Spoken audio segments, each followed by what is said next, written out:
Hello guys, welcome to the dark world secrets. आज मैं फिर से हाजिर हूँ आप सबके सामने लेकर एक और रियल पैरानॉर्मल एक्सपीरियंस। ये घटना जिसके साथ घटी है उसका नाम मेघा है। वैसे तो मैंने आज तक कभी खुद ऐसा कुछ भी एक्सपीरियंस नहीं किया है, लेकिन कई लोगों ने मुझसे अपने एक्सपीरियंस साझा किए हैं। साझा मतलब शेयर। ये उनमें से एक एक्सपीरियंस है। आजकल एक ट्रेंड चला हुआ है दोस्तों, यूट्यूबर बनने का। हर दूसरा आदमी यूट्यूबर बनना चाहता है और यूट्यूब से अपनी कमाई करना चाहता है। इसमें एक ट्रेंड और है जिसमें घोस्ट प्रैंक करते हैं। उसके बाद पता चलता है कि जिसे वो प्रैंक कर रहे थे वो खुद भूत है। लेकिन दोस्तों, ये सब स्क्रिप्टेड होता है। यही देखकर मेघा ने सोचा कि वो भी कुछ ऐसा ही प्रैंक करेगी। उसका वीडियो बनाएगी और उसे YouTube पर पोस्ट करेगी, जिससे वो वायरल हो जाएगी और उसकी साइड इनकम भी हो जाएगी। वैसे तो मेघा इस बड़े शहर में पढ़ाई करने के लिए आई थी, लेकिन उसे लग्जूरियस लाइफ बहुत ज्यादा पसंद थी और वह जल्द से जल्द बहुत ज्यादा पैसे कमाना चाहती थी। इसके अलावा उसे फेमस होने का भी बहुत शौक था, इसीलिए वह YouTube पर वीडियो डालना चाहती थी। लेकिन दोस्तों, कभी आपने सोचा है कि क्या हो अगर आपका प्रैंक जो आप करने वाले हैं वह सच में किसी भूत के साथ हो जाए और आपका किसी भूत के साथ एनकाउंटर हो जाए? है ना अजीब और बहुत ही भयानक। हमारी इस कहानी में ठीक ऐसा ही हुआ था मेघा के साथ। मेघा गई थी किसी के साथ प्रैंक करने के लिए, लेकिन मेघा ने यह सब कुछ स्क्रिप्ट नहीं किया था। उसने सोचा था कि वह अनजान लोगों पर यह प्रैंक करेगी और उनके रियल रिएक्शंस को अपने वीडियो में पोस्ट करेगी, जिसकी वजह से उसका वीडियो ज्यादा रियलिस्टिक होगा और लोगों को ज्यादा पसंद आएगा। मेघा ऐसे 3 से 4 वीडियो बनाकर सेव कर चुकी थी, लेकिन वह एक्स्ट्रा वीडियो बनाकर रखना पसंद करती थी, क्योंकि वह नहीं चाहती थी कि कभी किसी काम की वजह से या किसी और कारण की वजह से उसका वीडियो पोस्ट न हो पाए। लेकिन मेघा नहीं जानती थी कि इस प्रैंक में उसका सामना किसी आत्मा से हो सकता है। यह प्रैंक उस पर उल्टा ही पड़ सकता है। मेघा तो बस एक वीडियो बनाना चाह रही थी, लेकिन वो नहीं जानती थी कि वो अपने साथ किसी मुसीबत को लेकर आ रही है। दोस्तों, कहानी को शुरू करने से पहले मैं आप सबसे रिक्वेस्ट करना चाहती हूँ कि अगर आप मेरे चैनल पर नए हैं या फिर पुराने, तो मेरे चैनल को सब्सक्राइब करना बिल्कुल भी न भूलें, जिससे मेरे चैनल से जुड़ी छोटी से छोटी डिटेल्स आपको मिलती रहे। इसके अलावा अगर आपको मेरे वीडियोस पसंद आ रहे हैं तो लाइक का बटन जरूर दबाएं। अगर आपको कहानी पढ़ने का शौक है तो आप प्रतिलिपि ऐप डाउनलोड कर सकते हैं। प्रतिलिपि ऐप है कहानियों का भंडार। यहाँ मिलेंगी आपको बेहतरीन लेखकों की बेहतरीन रचनाएं। दोस्तों, मैं भी 8 साल से प्रतिलिपि पर हॉरर फिक्शन लिख रही हूँ। अगर आपको दिलचस्पी है हॉरर फिक्शन में और आप हॉरर सीरीज सुनना चाहते हैं तो प्लीज कमेंट बॉक्स में मेंशन जरूर करिएगा। और अगर आपके पास भी है कोई रियल पैरानॉर्मल एक्सपीरियंस और आप चाहते हैं कि मैं उसे अपने चैनल पर शेयर करूं, तो आप उसे मेरी मेल आईडी पर किसी भी फॉर्म में सेंड कर सकते हैं। मेरी मेल आईडी है astromaira1988@gmail.com। ये कहानी जिसने साझा की है उनका नाम है अनन्या। यह घटना जिनके साथ हुई है उसकी सहेली ने मुझसे यह घटना साझा की थी। साझा का मतलब तो आप जानते ही हैं। यह घटना उनके साथ हुई तो नहीं थी, लेकिन उनकी आंखों देखी जरूर है। इस घटना को करीब 2 साल हो चुके हैं। यह कहानी मेघा की है। तो चलिए चलते हैं कहानी की तरफ। मेघा महाराष्ट्र के छोटे से गांव से हैं और वो बैंगलोर आई थी 12th कंप्लीट करने के बाद। उनकी ग्रेजुएशन कंप्लीट हो चुकी थी और अब वो MBA की पढ़ाई भी बैंगलोर से ही करना चाहती थी, इसीलिए वो बैंगलोर में रुक गई थी। मेघा के पास एक एंड्रॉयड फोन था। वो उससे पढ़ाई भी करती थी और मनोरंजन भी। इस वक्त मेघा और उसकी दोस्त अनन्या दोनों MBA फर्स्ट ईयर की स्टूडेंट थी। यह दोनों PG पर रहती थी। मेघा को हॉरर कहानियों में बहुत ज्यादा इंटरेस्ट था, इसीलिए मेघा अक्सर फोन पर हॉरर वीडियो देखती थी। उसने उनसे रिलेटेड कुछ प्रैंक वीडियो भी देखे थे, जिससे वह काफी ज्यादा इम्प्रेस हो गई थी और उसने सोचा कि वह इस तरीके की वीडियो बनाकर एक साइड इनकम भी कर सकती है, साथ ही साथ वो वायरल भी हो सकती है। आखिर आज के टाइम पे कौन है ऐसा जो वायरल नहीं होना चाहता और वीडियो नहीं बनाना चाहता?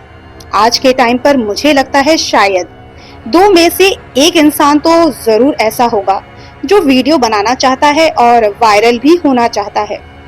आजकल इसके लिए लोग उम्र भी नहीं देखते, और ये तो एक और अच्छी बात है कि लोग अपने शौक किसी भी उम्र में पूरे कर रहे हैं।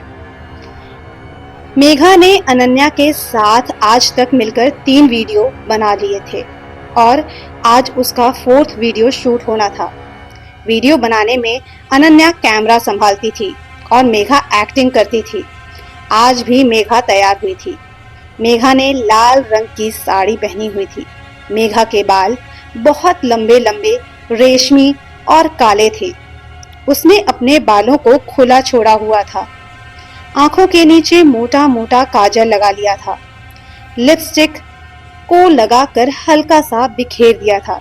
उसकी लिपस्टिक लाल रंग की थी, जिससे वो कुछ हल्का सा खून खून का एहसास भी दे रही थी।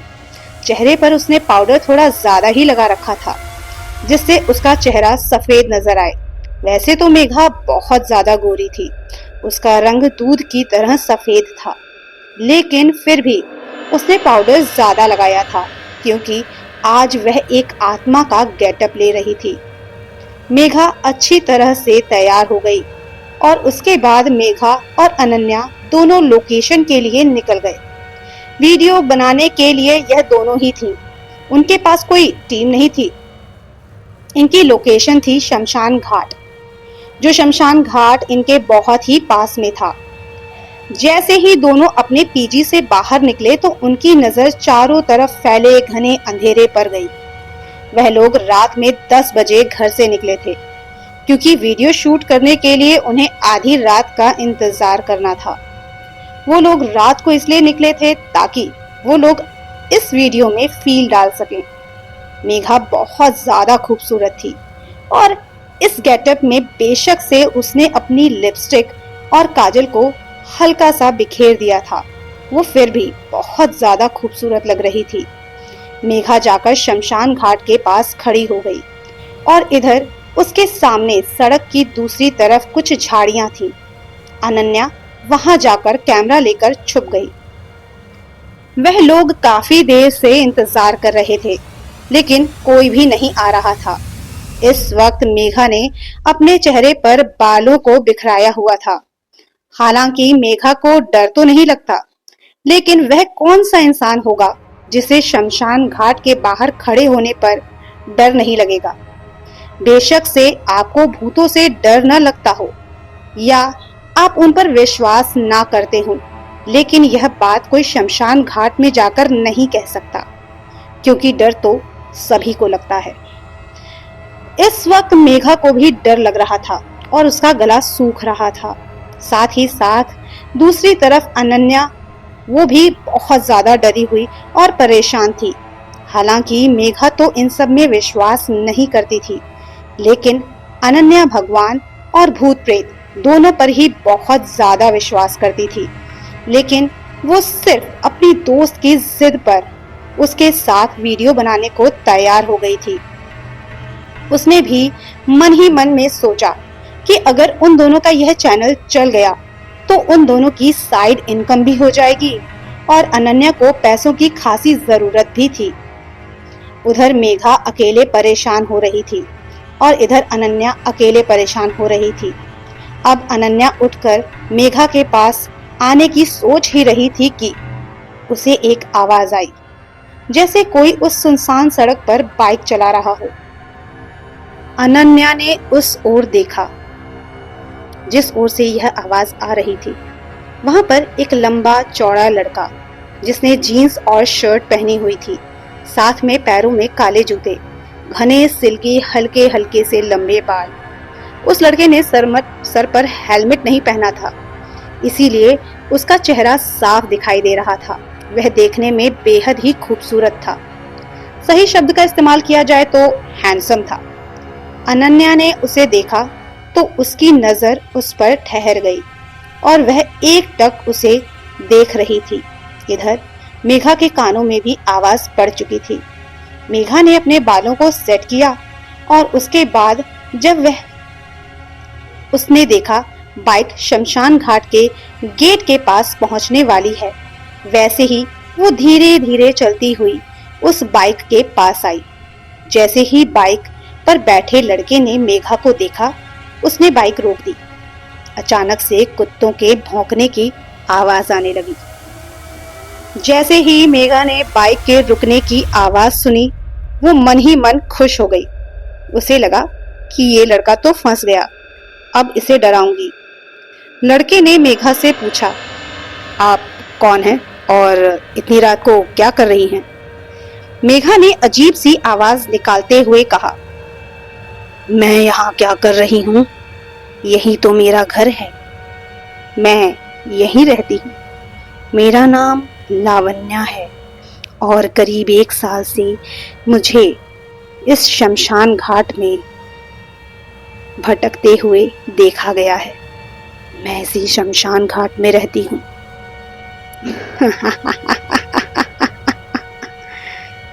ये शमशान घाट मेरा घर है। जैसे ही मेघा ने बोलना बंद किया, उसे किसी के जोर जोर से हंसने की आवाज आने लगी।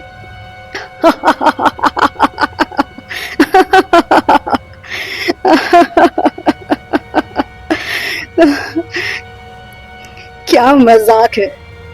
तो इसका मतलब तुम कहना चाहती हो कि तुम एक आत्मा हो या कोई चुड़ैल? मेघा ने फिर से अजीब सी आवाज में कहा, चुड़ैल तो नहीं, लेकिन आत्मा तो हूं, जो 1 साल से शमशान घाट में भटक रही है। फिर से उस लड़के ने मेघा से पूछा, अच्छा, तो इतनी रात को भटक कर तुम क्या करती हो? मेघा ने फिर से कहा, लोगों का शिकार, और आज तुम्हारी बारी है। मेघा ने अपना चेहरा ऊपर किया। उसके बाल हल्के से पीछे हो गए थे। उसका सफेद चेहरा, आंखों के नीचे काले धब्बे, होठों पर फैली हुई लाली। इस वक्त वह बेशक से खूबसूरत थी, लेकिन इतनी रात को अगर कोई उसे ऐसे देखता तो वो डर जाता। वह लड़का एकटक मेघा को देखने लगा। उसके चेहरे पर डर दिख रहा था। उसने जल्दी जल्दी से अपनी बाइक स्टार्ट की और तेजी से बाइक भगाने लगा। मेघा ने उस लड़के के चेहरे को देखा था। वो बहुत ज्यादा खूबसूरत दिख रहा था। मेघा ने अपनी जिंदगी में इतना सुंदर लड़के का चेहरा आज तक नहीं देखा था। वह उसकी तरफ आकर्षित हो गई थी। अनन्या ने सब कुछ रिकॉर्ड कर लिया था। इस वक्त अनन्या उन झाड़ियों के पीछे से बाहर आ चुकी थी और मेघा भी अनन्या के पास चली गई और वह दोनों बहुत जोर जोर से हंस रही थी।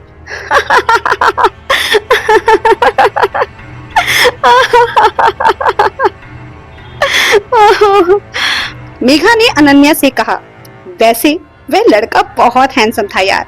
अगर आज मैं इस चुड़ैल के गेटअप में नहीं होती ना, तो आज मैं उसे प्रपोज जरूर कर देती। तभी अनन्या उसे चिढ़ाने लगी।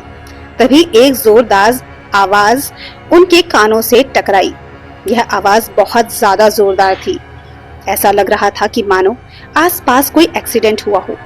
वह दोनों भागकर उस आवाज की दिशा में जाने लगी, लेकिन जब वह काफी दूर तक पहुंच गए तो उन्हें दूर दूर तक सिर्फ सुनसान सड़क ही दिखाई दे रही थी।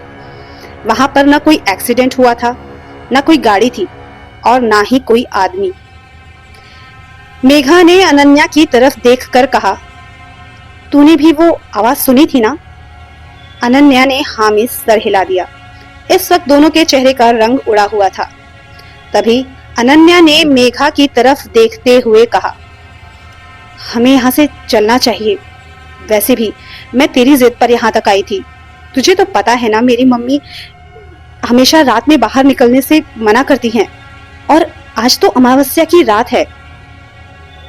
अनन्या और मेघा बचपन की सहेलियां हैं, इसीलिए वह एक दूसरे के घर आती जाती थी और एक दूसरे की मम्मी को भी जानती थी। मेघा यह बात अच्छे से जानती थी कि अनन्या की मम्मी ने उसे इस तरीके से रात में बाहर निकलने के लिए मना किया हुआ है। मेघा को भी अब हल्का हल्का सा डर लगने लग रहा था। उसने बिना इनकार किए साथ में चलने को कह दिया, क्योंकि अब मेघा को वहां की आब और हवा में कुछ बदलाव महसूस हो रहा था। वहां पर अचानक से ठंडक बहुत ज्यादा बढ़ गई थी और मेघा ने इस वक्त साड़ी पहनी हुई थी, जिसकी वजह से उसे ठंड ज्यादा लग रही थी। हालांकि यह मौसम बहुत ठंडी वाला नहीं था, इसीलिए उसने बिना कुछ सवाल किए अनन्या से कहा कि हमें वापस चलना चाहिए, और वह दोनों वापस अपने कमरे पर आ गए। दोनों कमरे पर आए और सोने के लिए जाने लगे, लेकिन मेघा को अपना सर कुछ ज्यादा ही भारी लग रहा था। उसे बहुत अजीब लग रहा था। वह सीधा बिस्तर पर गई और सो गई। सुबह जब अनन्या की आंख खुली तो उसने मेघा को देखा तो मेघा अभी भी सो रही थी। अनन्या मेघा को जगाने के लिए गई तो उसने महसूस किया कि मेघा का शरीर तो बुखार से तप रहा था। वह भागकर किचन में गई और वहां से ठंडा पानी ले आई।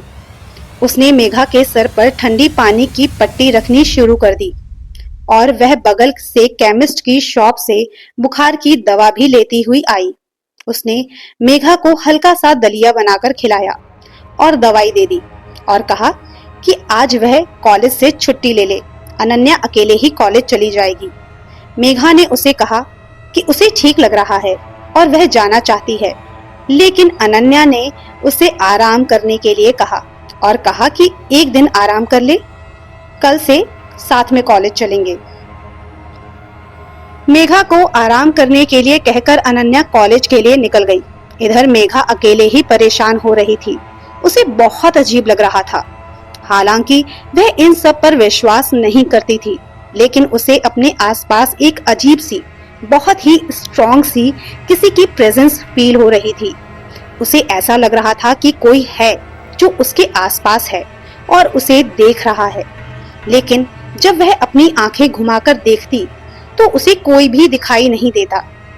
यहाँ उसका सेंस और उसका दिमाग दोनों आपस में लड़ रहे थे, क्योंकि उसे दिखाई कुछ और दे रहा था और महसूस कुछ और हो रहा था।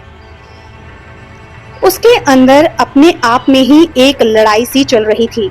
मेघा को लगा कि हो सकता है कि बुखार के कारण उसे ऐसा अजीब अजीब सा फील हो रहा हो।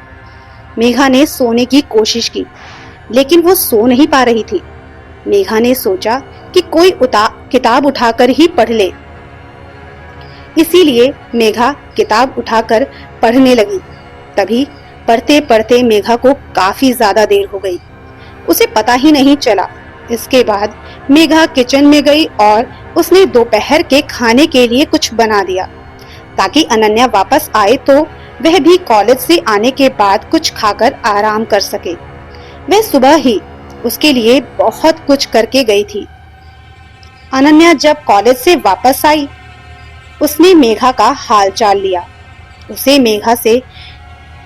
मेघा पहले से थोड़ी सी ठीक लग रही थी। दोनों ने साथ में बैठकर दोपहर का खाना खाया और बातें भी की। अनन्या को थोड़ा सा अजीब लग रहा था, क्योंकि मेघा बहुत कम बोल रही थी। वह सिर्फ उसकी बात का हूँ या हाँ में जवाब दे रही थी। बाकी बातें तो अनन्या ही कह रही थी। अनन्या ने सोचा कि हो सकता है मेघा को बुखार हुआ है और उसकी तबीयत खराब हो, इस वजह से उसका बोलने का मन नहीं कर रहा हो। उसके बाद अनन्या ने मेघा से कॉलेज में जो भी एक्टिविटीज हुई उनके बारे में सब कुछ बताया। धीरे धीरे शाम होने लगी और दोनों सहेलियां बाहर टहलने के लिए निकल गईं। मेघा को बहुत ज्यादा अजीब लग रहा था। उसे अपने आसपास किसी के होने का एहसास हर पल हो रहा था, लेकिन वो अनन्या से इस बारे में कुछ भी नहीं कह रही थी। उसे लग रहा था कि हो सकता है कि यह उसके मन का वहम हो, और अगर कुछ है भी तो वो अनन्या को यह सब कुछ बताएगी तो हो सकता है कि अनन्या डर जाए। वह दोनों टहलने के बाद वापस घर पर आए और दोनों ने मिलकर खाना खाया। इसके बाद खाना खाने के बाद वो दोनों अपने अपने कमरे में सोने के लिए चली गईं। इधर मेघा अपने कमरे में लेटी हुई थी। उसे बहुत ही ज्यादा अजीब लग रहा था और नींद भी नहीं आ रही थी। इधर अनन्या को भी थोड़ा सा अजीब लगा कि मेघा उससे थोड़ा सा कम बोल रही थी, थोड़ा कहीं या फिर बहुत कम बोल रही थी, क्योंकि मेघा एक बहुत ही चुलबुली लड़की है, बहुत ज्यादा बोलती है। पर अनन्या आज बहुत ज्यादा खुश थी क्योंकि आज मेघा ने उसे एक भी वीडियो बनाने के लिए नहीं कहा था। धीरे धीरे वक्त बीत रहा था और अनन्या और मेघा दोनों की आंखें लग गई। तभी कुछ गिरने की आवाज से मेघा ने आंखें खोलकर देखा तो उसे एक ग्लास गिरा हुआ दिखाई दिया जो कि उसके साइड टेबल पर रखा हुआ था। मेघा ने उस ग्लास को उठाकर टेबल पर वापस रख दिया और उसके मन में आने लगा कि यह ग्लास तो टेबल के बीच में रखा हुआ था, आखिर ये गिरा कैसे? तभी मेघा को बिल्ली के बोलने की आवाज आई। मेघा हैरान थी।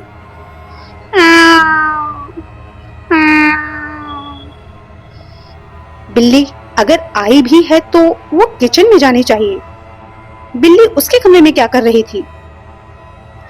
फिर उसने इस बात को जाने दिया। उसने सोचा कि हो सकता है कि कमरे में गलती से आ गई हो। मेघा ने फिर से सोने की कोशिश की, लेकिन अब मेघा की नींद उड़ चुकी थी।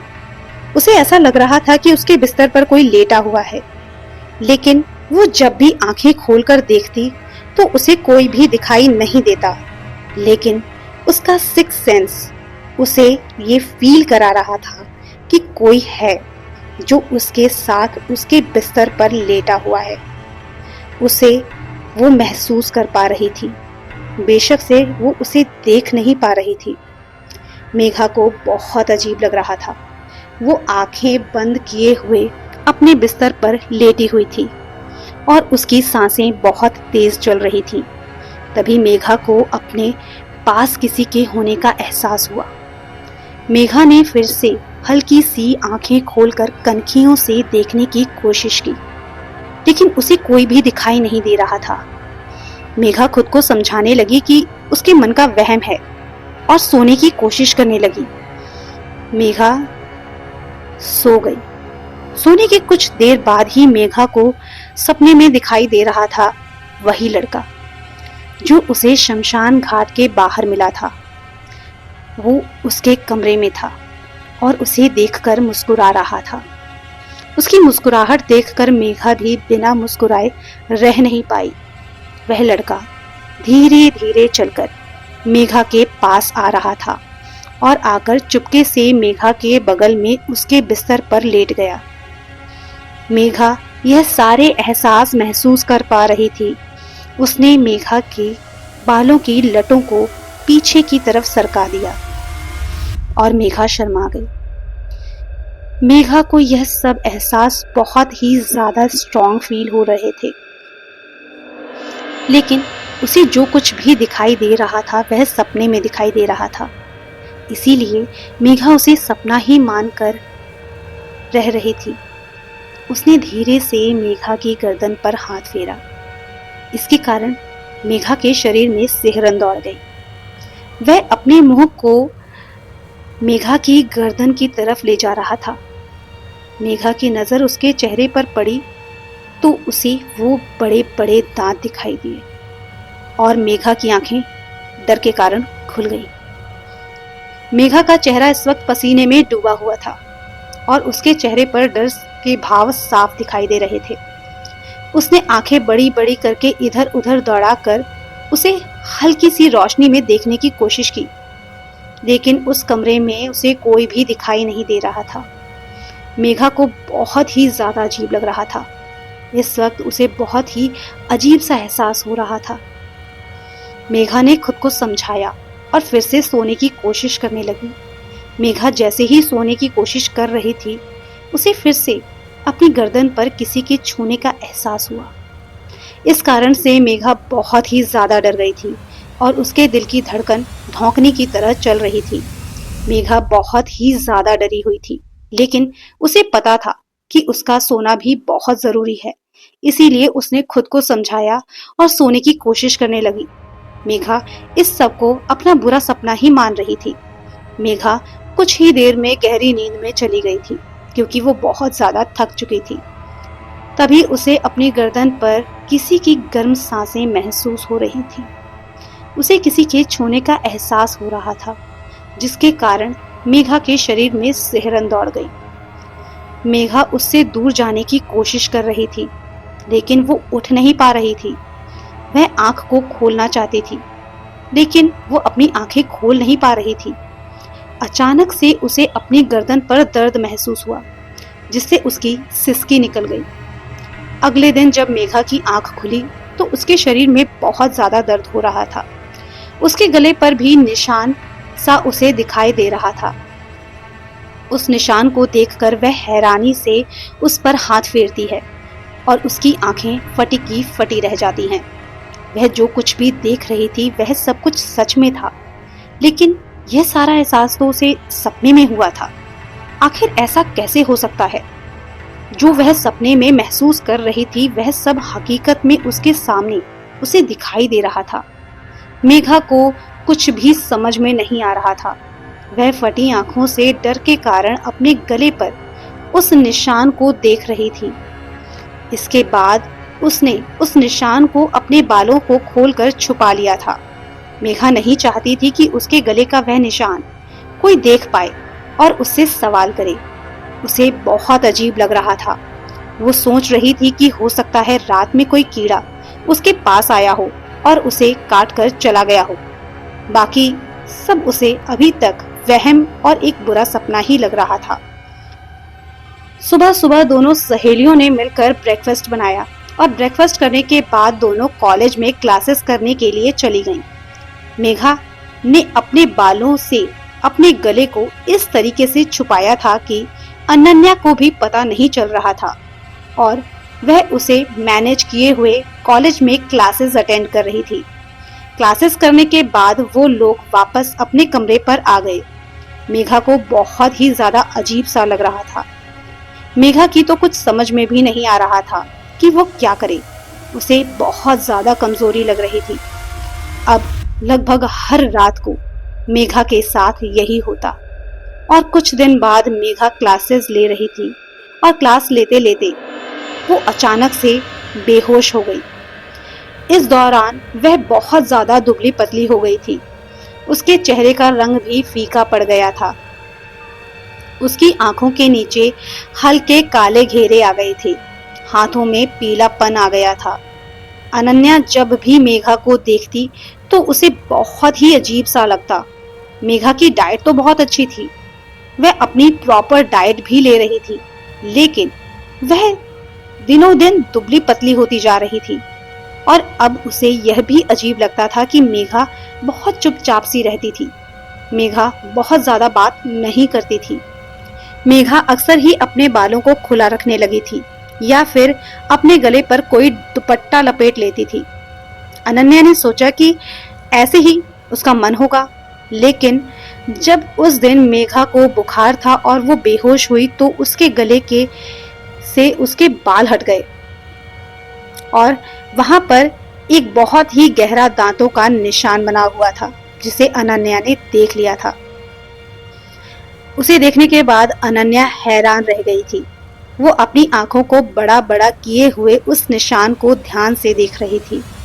वहां पर दांत के गहरे निशान थे, साथ ही साथ वहां पर सूखा हुआ खून भी लगा हुआ था। अनन्या की कुछ भी समझ में नहीं आ रहा था। उसने मेघा की मम्मी को कॉल करके सारी बात बता दी। अनन्या मेघा को अपने कुछ दोस्तों की मदद से हॉस्पिटल लेकर चली गई। मेघा को हॉस्पिटल में एडमिट करा दिया गया। वहां पर उसके सारे टेस्ट किए गए, लेकिन सारी रिपोर्ट्स नॉर्मल थी। डॉक्टर्स ने कहा कमजोरी की वजह से उसे बुखार हुआ है और चक्कर आ गए हैं। चिंता करने की कोई बात नहीं है। अनन्या ने डॉक्टर से मेघा के गले पे जो निशान था उसके बारे में भी पूछा। डॉक्टर ने कहा ये आपकी पर्सनल बात है। वैसे घाव गहरा हो गया था और मैंने ड्रेसिंग कर दी है। अपनी दोस्त से कहना आगे से ध्यान रखें। अनन्या डॉक्टर की बात सुनकर हैरान थी, क्योंकि मेघा का कोई बॉयफ्रेंड नहीं था, लेकिन वो कुछ कह नहीं पाई। शाम तक मेघा की मम्मी हॉस्पिटल पहुंच चुकी थी। जब उन्होंने मेघा की हालत देखी तो वे हैरान हो गई और उनकी आंखों से आंसू गिरने लगे। अपनी बेटी की ऐसी हालत देखकर वो बर्दाश्त नहीं कर पाई। मेघा की मम्मी ने डॉक्टर से सारी बात कर ली।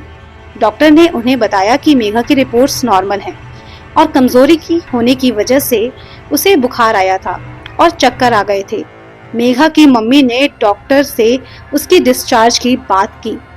उन्होंने कहा कि वह उसे घर लेकर जाएंगी और अगर वो ठीक से खाएगी पिएगी तो समय से उसकी कमजोरी दूर हो जाएगी और उसकी सारी दिक्कत भी खत्म हो जाएगी। मेघा को कोई बीमारी नहीं थी, इसीलिए डॉक्टर भी डिस्चार्ज करने के लिए तैयार हो गए थे। मेघा की मम्मी उसे डिस्चार्ज करा के अपने घर ले गई। वह उसे समय पर खाना देती और अच्छे से खाना खिलाती, लेकिन मेघा को न जाने क्यों उल्टी हो जाया करती थी। वह काफी परेशान रहने लगी।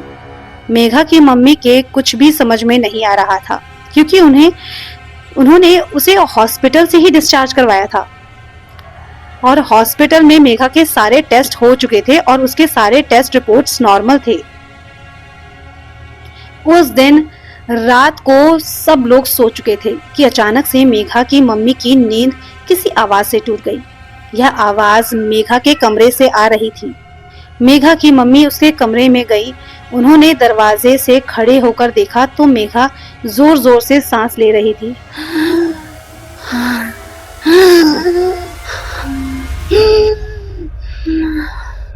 और एक अजीब सी आवाज उसके कमरे से आ रही थी, तुम कितनी खूबसूरत हो। तुम्हें तो मैं अपने साथ लेकर जाऊंगा। मेघा की मम्मी ने जब ऐसा सुना तो उन्हें अजीब लगा। वह अपने कदमों को आगे बढ़ाती हुई मेघा के कमरे में दाखिल हुई तो उन्होंने देखा वहां पर कोई भी नहीं था और मेघा की सांस भी अब सामान्य हो चुकी थी।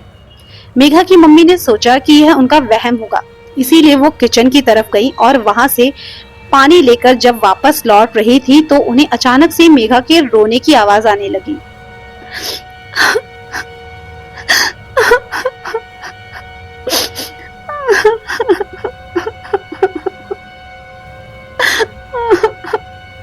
मेघा रो रही थी। मेघा की मम्मी फिर से उसके कमरे में गई तो उन्होंने देखा कि मेघा बिस्तर पर सोई हुई है। उन्हें कुछ भी समझ में नहीं आ रहा था। मेघा के रोने की आवाज अभी भी आ रही थी और अब उन्हें यह समझ में आ चुका था कि यह रोने की आवाज उनका वहम नहीं है, बल्कि मेघा सच में रो रही है। लेकिन वह अपनी आंखों पर विश्वास करती या अपने कान पर। उन्हें जो दिख रहा था और जो उन्हें सुनाई दे रहा था वो बहुत ही अलग था। मेघा अपने बिस्तर पर सोई हुई थी और उन्हें उसके रोने की आवाज सुनाई दे रही थी। वो कश्मकश में थी कि आखिर सच क्या है। मेघा की मम्मी उसके बिस्तर के पास गई और उन्होंने देखा वह आंखें बंद करके गहरी नींद में सोई हुई है। उन्होंने उसे झकझोरा। उन्होंने सोचा हो सकता है कि वह नींद में रो रही हो। उन्हें अभी भी रोने की आवाज आ रही थी, लेकिन मेघा के मुंह से तो उन्हें कोई आवाज आ ही नहीं रही थी। वह हैरानी से इधर उधर देख रही थी। अभी भी मेघा के रोने की आवाज लगातार आ रही थी। तभी उन्हें दीवार पर दो परछाई दिखाई दी। एक परछाई लड़की की थी और एक परछाई लड़के की थी।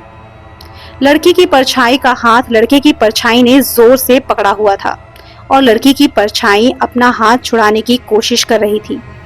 लड़की की परछाई लगातार कोशिश कर रही थी और रो रही थी और लड़की की परछाई पूरी ताकत से लड़के की परछाई से अपना हाथ छुड़ाने की कोशिश कर रही थी।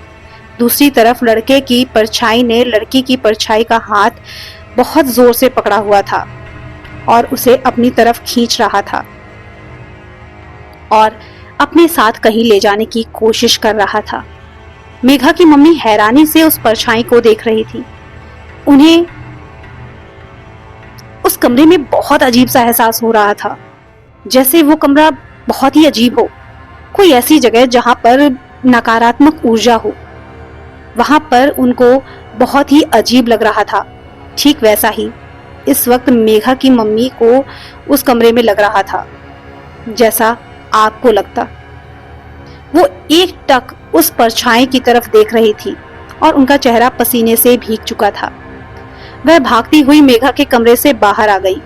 उन्हें समझ में आ चुका था कि मेघा के साथ जो कुछ भी हो रहा है वह चीज नॉर्मल नहीं है।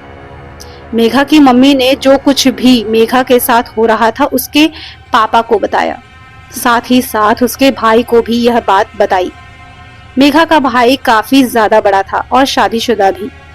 मेघा की भाभी ने यह सारी बातें सुन ली थी और उन्होंने कहा, मम्मी जी, मुझे लगता है कि दीदी के ऊपर कोई ऊपरी साया है, इनकी झाड़ फूंक करवा दीजिए।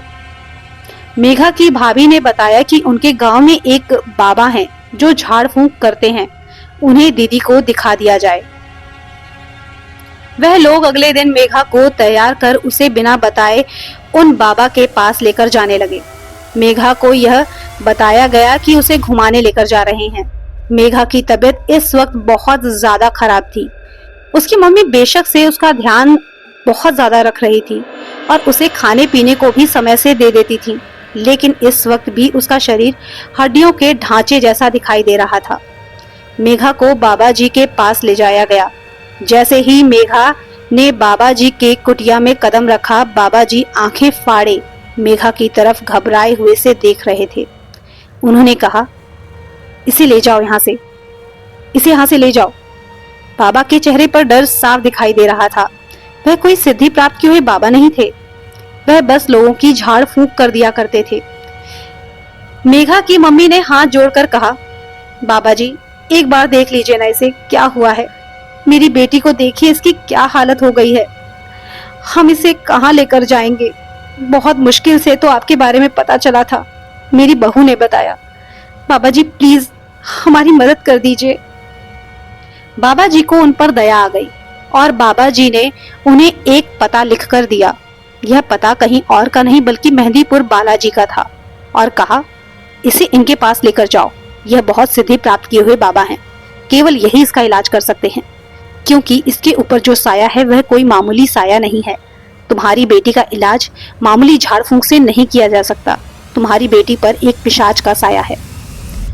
जैसे ही मेघा की मम्मी ने बाबा की बात सुनी तो उनके चेहरे का रंग उड़ गया और वह बहुत ज्यादा डर गईं। किसी भी इंसान के लिए बहुत बड़ी बात है कि उसकी बेटी पर या बेटे पर, मतलब उसके अपने बच्चे पर किसी पिशाच का साया हो।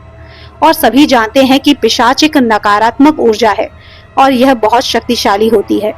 यह आसानी से पीछा नहीं छोड़ती और जब तक आपके शरीर पर होती है, आपके शरीर के खून को चूसती रहती है।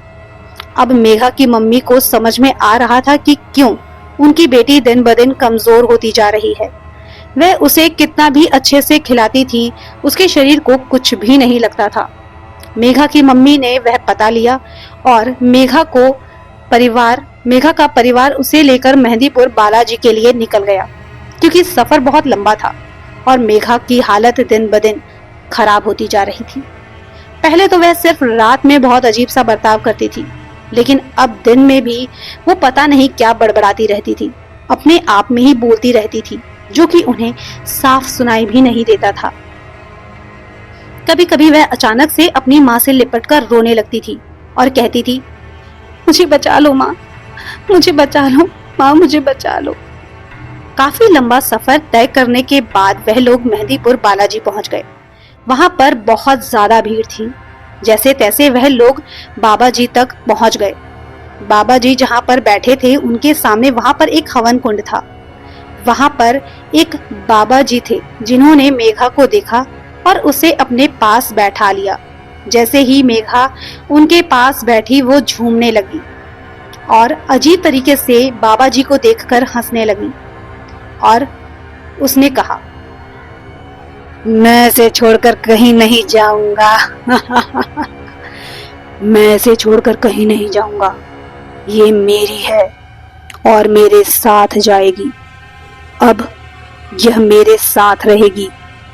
बाबा जी ने गुस्से में उसकी तरफ देखते हुए अपने हाथ से इशारा किया, जैसे किसी पतली सी डंडी को ले रखा हो और उससे उसे मार रहे हो। यह चोट मेघा के शरीर को नहीं बल्कि मेघा के शरीर में बैठी हुई आत्मा को लग रही थी। लेकिन मेघा चीखती हुई दिखाई दे रही थी। अचानक मेघा के दांत बैठ गए और शरीर ऐंठने लगा। मेघा दर्द में रो रही थी। फिर से जैसे उसके शरीर पर मार पड़ रही थी, इसीलिए मेघा की मां तड़प जा रही थी। लेकिन वह यह सोच रही थी कि अगर ऐसा नहीं किया गया और वह पिशाच मेरी बेटी को छोड़कर नहीं गया तो मेरी बेटी तो वैसे भी मर जाएगी। मेघा का परिवार उसे इस हालत में देखकर बहुत ज्यादा दुखी था। तभी मेघा ने रोते हुए अपनी माँ की तरफ देखते हुए कहा, माँ, मुझे यहाँ से ले चलो। माँ, ये मुझे मार रहे हैं, मैं मर जाऊंगी। माँ, मुझे बचा लो, मुझे बचा लो माँ, मुझे यहाँ से ले चलो। मेघा की मम्मी को उस पर दया आने लगी। उसके पास वो आ ही रही थी कि बाबा जी ने उन्हें आगे न आने का इशारा किया और एक बार फिर से उसे मारते हुए कहा, क्यों छोड़कर नहीं चला जाता इस बच्ची को? इसके शरीर को आखिर क्यों जकड़ा हुआ है तूने? तभी उस पिशाच ने कहा, ये खुद मेरे पास आई थी, इसे मेरी दुनिया में आने का शौक है। पूछो इससे कि क्यों यह ऐसे तैयार होकर उस दिन शमशान घाट के दरवाजे पर खड़ी थी। तुम जानते हो ये कितनी खूबसूरत लग रही थी और एकदम हमारी दुनिया की चुड़ैलों की तरह तैयार हुई थी। लाल साड़ी, चूड़ी, बिंदी, लिपस्टिक और खुले हुए बाल, साथ में परफ्यूम। मैंने तो उसी दिन सोच लिया था कि मैं इसे अपने साथ लेकर जाऊंगा और अब मैं इसे अपने साथ लेकर जा रहा हूँ। जैसे ही मेघा की मम्मी ने ये बात सुनी, वह हैरान हो गई और आंखें फाड़े उसकी तरफ देख रही थी कि क्या सचमुच में उनकी बेटी शमशान घाट के दरवाजे के बाहर खड़ी थी। बाबा ने हवन की पवित्र विभूति मेघा के माथे पर लगाई और मंत्रोच्चार करने लगे। मेघा काफी देर तक अजीब तरीके से हंस रही थी।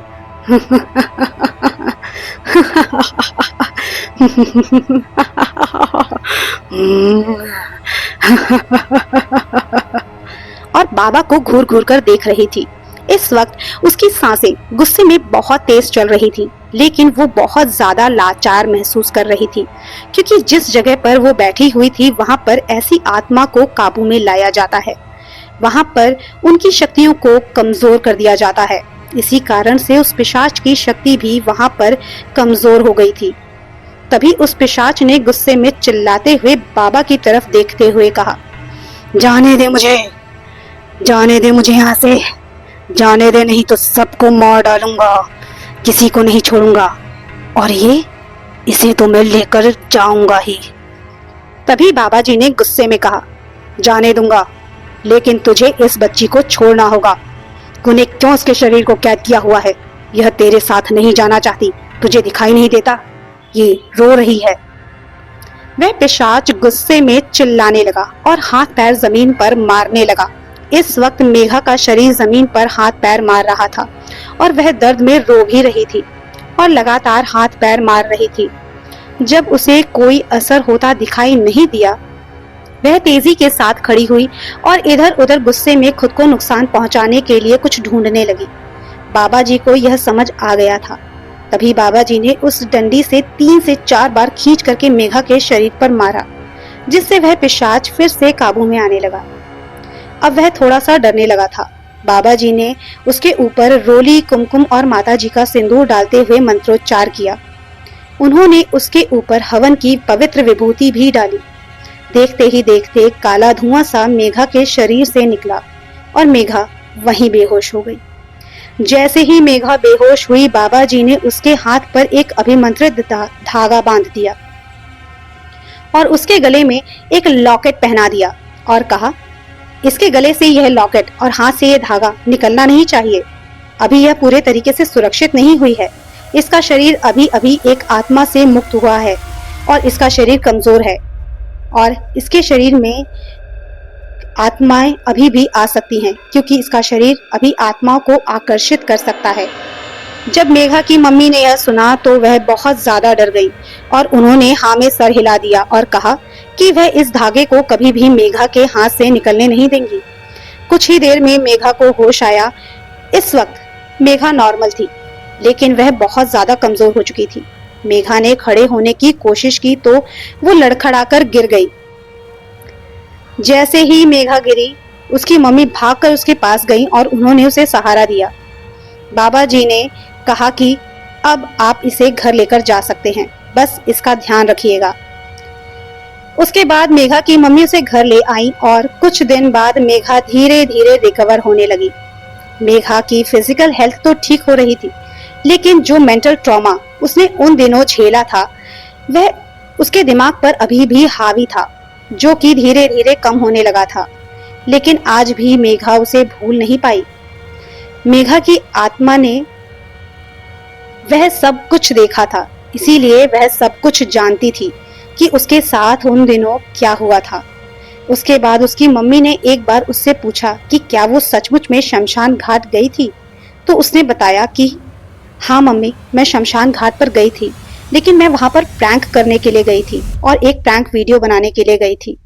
मैं इन सब पर विश्वास नहीं करती थी, लेकिन आज के बाद मम्मी मैं ऐसा कुछ भी नहीं करूंगी और मैं इस तरीके का कोई वीडियो नहीं बनाऊंगी।